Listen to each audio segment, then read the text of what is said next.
Hey guys, welcome back to this channel, and in this video I'm gonna show you how to defending your drills and on the tutorial menu on the FIFA Mobile. So without any further ado, let's get started. First thing you need to do is you need to log in into your FIFA Mobile account, and if you are a newbie you will get the tutorial like this. And now here is the last course to the defending the drills. Okay, so you can click and you can also double click and click play.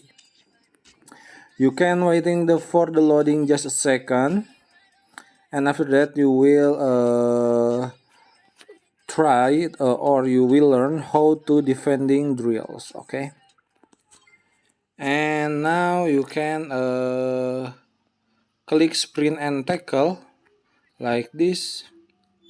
And also you can use this button to your for your player to stop the opponent player to dribble the ball, okay, by tackling or also just a body charge. Okay, so here it is. I hope this video was helpful for you guys. If you like the video, you can like, comment, and share, and also subscribe to this channel. You haven't done that already.